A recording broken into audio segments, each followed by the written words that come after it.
Assalamualaikum warahmatullahi wabarakatuh. A'udzubillahi minasyaitonirrajim. Bismillahirrahmanirrahim. Yang terhormat kepada Ibu Dewi Hidayati, Magister Pendidikan selaku dosen pengampu mata kuliah Psikologi Belajar. Perkenalkan, nama saya Muhammad Nidom, mahasiswa STAI Diponegoro, Prodi Pendidikan Agama Islam semester 3. Video ini kami buat dalam rangka mengerjakan tugas ujian tengah semester mata kuliah Psikologi Belajar. Untuk soal yang pertama, bagaimana hubungan perkembangan dengan belajar anak? Menurut Kamus Besar Bahasa Indonesia, perkembangan adalah perihal berkembang. Selanjutnya, kata berkembang berarti terbuka atau membentang, menjadi besar, luas, dan banyak, serta menjadi bertambah, sempurna dalam hal kepribadian, pikiran, pengetahuan, dan sebagainya. Dengan demikian, kata berkembang tidak saja meliputi aspek yang bersifat abstrak seperti pikiran dan pengetahuan, tetapi juga meliputi aspek yang bersifat konkret. Kemudian, hal-hal yang mempengaruhi proses belajar anak antara lain adalah sebagai berikut. Yang pertama, yaitu perkembangan fisik. Perkembangan pribadi seseorang pada asasnya bersifat biologis. Dalam taraf-taraf perkembangan selanjutnya, normalitas struktur dan kondisi jasmania seseorang akan mempengaruhi normalitas kepribadiannya. Perkembangan fisik ditunjukkan dengan adanya perubahan kualitatif pada struktur tulang belulang, indeks tinggi, dan berat badan.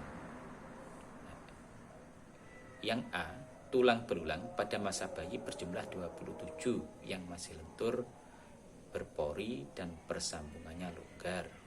Kemudian pada masa remaja menjadi 350, dan pada masa usia menjelang dewasa menjadi 200. Integrasi, persenyawaan, dan pergeseran.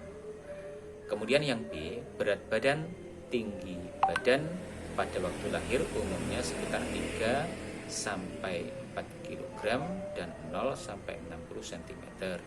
Masa kanak-kanak sekitar 12 sampai 1 kg dan 90 sampai 120 cm. Pada masa awal remaja sekitar 30 sampai 40 kg dan 140 sampai 160 cm. Selanjutnya, kepesatan perubahan berkurang bahkan menjadi mapan. Kemudian yang kedua, perkembangan kognitif.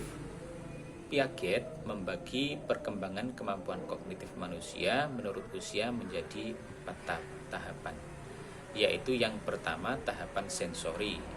Perkembangan kognitif tahap ini terjadi pada usia 0 sampai 2 tahun. Perkembangan kognitif tahap ini adalah decentralization. Artinya pada usia ini bayi tidak bisa memisahkan diri dengan lingkungannya. Ia centered pada dirinya sendiri. Baru pada tahapan berikutnya dia mengalami decentered pada dirinya sendiri. Kemudian yang kedua, tahap praoperasional. Fase perkembangan ini terjadi pada rentang usia 2 sampai 7 tahun. Pada tahap ini, anak mulai merepresentasikan dunia dengan kata-kata dan gambar-gambar. Kata-kata dan gambar-gambar ini menunjukkan adanya peningkatan pemikiran simbolis dan melampaui hubungan informasi indrawi dan tindakan fisik. Kemudian yang ketiga, tahap operasi konkret. Tahap ini terjadi pada rentang usia 7 sampai 11 tahun. Pada tahap ini akan dapat berpikir secara logis mengenai peristiwa-peristiwa yang konkret dan mengklasifikasikan benda-benda ke dalam bentuk-bentuk yang berbeda. Kemampuan untuk mengklasifikasikan sesuatu sudah ada, tetapi belum bisa memecahkan problem-problem abstrak. operasi konkret adalah tindakan mental yang bisa dibalikkan yang berkaitan dengan objek konkret nyata. Kemudian yang keempat, tahap operasi formal. Tahap operasi formal ada pada rentang usia 11 tahun sampai dewasa. Pada fase ini dikenal juga dengan masa remaja. Remaja berpikir dengan cara lebih abstrak, logis, dan lebih idealistik. Dari penjelasan di atas bisa kita simpulkan bahwa hubungan perkembangan dengan belajar anak memiliki keterkaitan yang sangat erat sekali.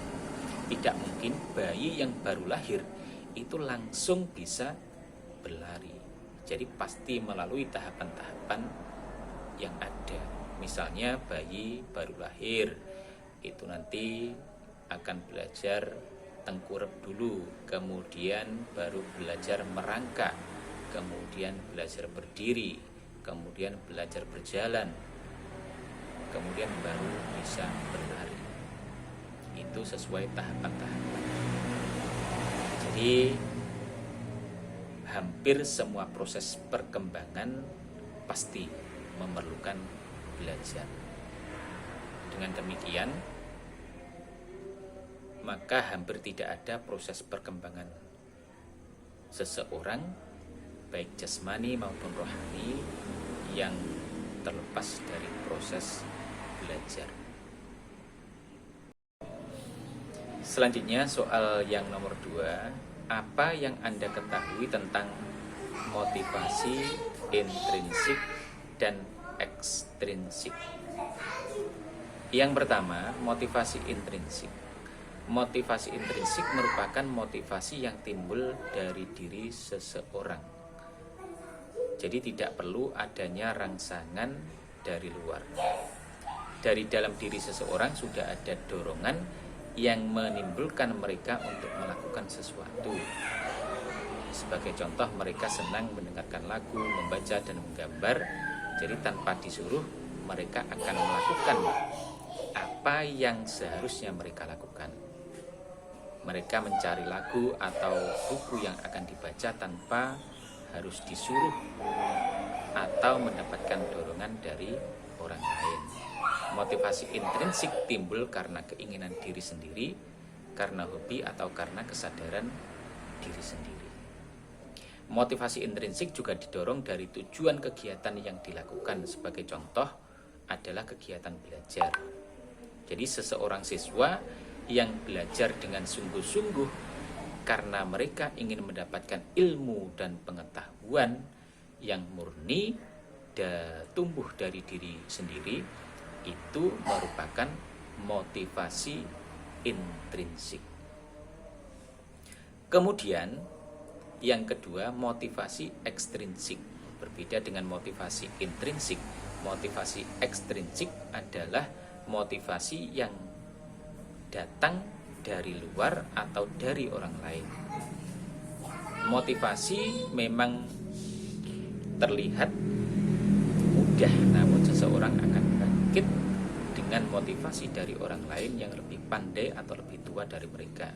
Namun motivasi juga bisa muncul dari orang yang lebih muda atau sebaya dengan orang tersebut. Motivasi ekstrinsik merupakan motivasi yang berasal dari luar atau rangsangan yang didapatkan dari orang lain. Motivasi ini muncul karena seseorang yang ingin mendapatkan sesuatu karena perintah orang lain.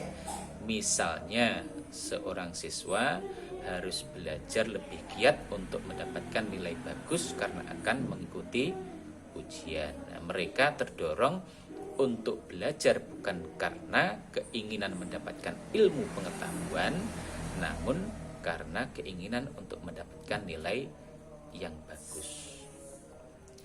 Demikian pemaparan terkait dengan tugas ujian tengah semester mata kuliah psikologi belajar dari kami. Mungkin dari awal sampai akhir ada kekurangan, ada kesalahan, kami mohon maaf yang sebesar-besarnya. Assalamualaikum warahmatullahi wabarakatuh.